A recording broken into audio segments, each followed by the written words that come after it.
ప్రయత్నం ఇవాళ మీరు చేయటం చాలా దురదృష్టకరమైనటువంటి పరిణామాన్ని కూడా నేను ఈ సందర్భంగా చెప్పదలుచుకున్నాను.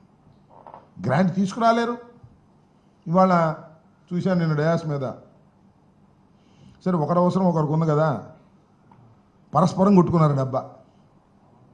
చంద్రబాబు నాయుడు గారిని ఆయన కొట్టాడు డబ్బా, మరి చంద్రబాబు నాయుడు గారేమో ఈయన కొట్టాడు డబ్బా.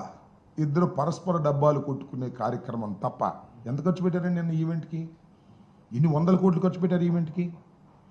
ప్రజాధనం దుర్వినియోగం అయిపోవటమే కదా. అది స్వామి చెప్పినట్టు మళ్ళీనా ఏంది మళ్ళీ ఒకసారి చేశారుగా, అద్భుతంగా చేశారు ఒకసారి. చంద్రబాబు నాయుడు గారు ఏమన్నారండి? చంద్రబాబు నాయుడు గారికి గిట్టకపోతే ఏమంటాడో అసలు అర్థమే కాదు. మోడీ గారు మట్టిను నీరు తీసుకొచ్చి మా మొహాన్ని కొట్టాడు అన్నాడు, అన్నదా? పవన్ కళ్యాణ్ గారు ఏమన్నారు? పాసిపోయిన లడ్డూలు ఇచ్చారని మోడీ గారు అన్నాడు. మీకు ఇష్టం లేకపోతేనేమో ఇష్టం వచ్చినట్టు మాట్లాడతారు, మీకు అవసరం ఉంటే మాత్రం ఒకరి భుజాన ఒకరు ఎక్కి ఒకరినొకరు పొగుడు కార్యక్రమం చేసుకుని మాకేం అభ్యంతరం లేదు, మీరు ఇష్టం వచ్చినట్టు పొగుడుకోండి. కానీ మా బాధ అంతా ఏమిటయ్యా అంటే, అసాధ్యం కానటువంటి అమరావతిని సాధ్యమని చెప్పి అప్పులు తీసుకొచ్చి ఈ రాష్ట్రాన్ని నట్టేట ముంచేటటువంటి కార్యక్రమం చంద్రబాబు నాయుడు గారు చేస్తున్నారు. ఇది అధర్మం. దీనివల్ల రాష్ట్రం తీవ్రంగా నష్టపోయేటటువంటి పరిస్థితి ఏర్పడుతుందనేది గమనించాలని కూడా ఈ సందర్భంగా నేను చెప్పదలుచుకున్నాను. ముఖ్యంగా చంద్రబాబు నాయుడు గారు మరి ఆయన ధోరణి ఏంటో నాకు అర్థం కాల. ఒకసారి 5 సంవత్సరాలు ముఖ్యమంత్రిగా పనిచేశారు.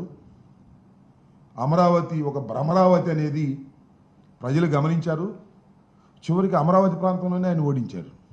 అయినా ఆయనకి బుద్ధి రాల, ఆత్మవిమర్శ చేసుకోవాలా, ఇంకా పెద్దది కావాలనేటువంటి తాపత్రయంతో ఆయన చేస్తున్నటువంటి కార్యక్రమం చాలా అన్యాయమైనటువంటి కార్యక్రమం.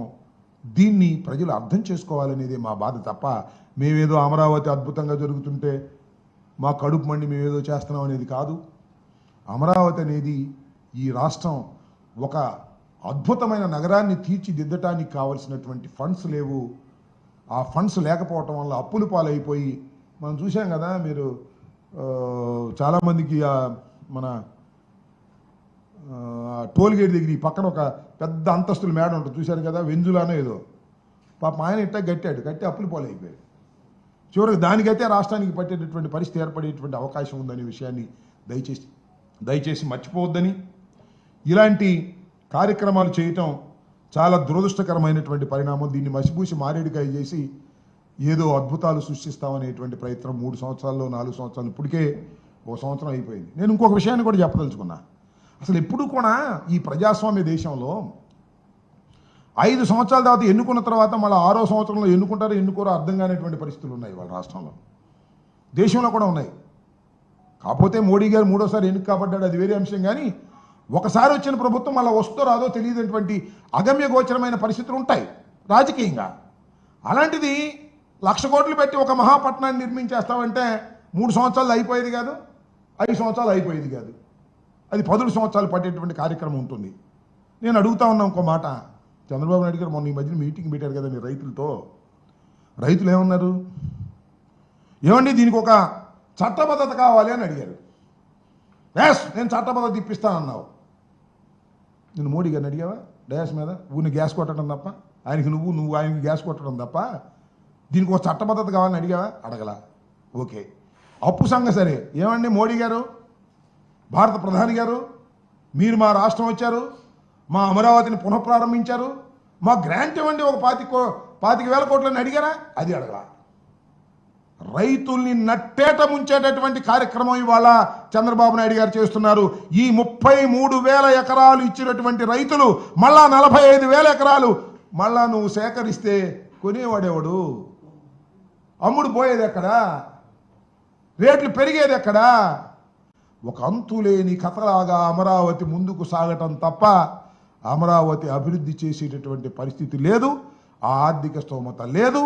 వచ్చిన అప్పులు కూడా మీరు ట్రాన్స్పరెంట్గా ఖర్చు పెట్టకోకుండా అవినీతి పరంగా ఖర్చు పెట్టేటటువంటి కార్యక్రమంలోకి మీరు వెళ్ళిపోతున్నారు. అనేక రకాలైనటువంటి కార్యక్రమాలు మీరు చేస్తున్నారు. ఇది దుర్మార్గమైనటువంటి కార్యక్రమం. దీని మీద మేమేదో అమరావతికి వ్యతిరేకమని అసలు నేను ఎదుగుడుతానండి. అమరావతి జగన్మోహన్ రెడ్డి గారు ఉన్నప్పుడు అమరావతిని డెవలప్ చేయాలని ప్రయత్నం చేస్తే కోర్టులకి వెళ్ళి ఎన్ని స్టేజ్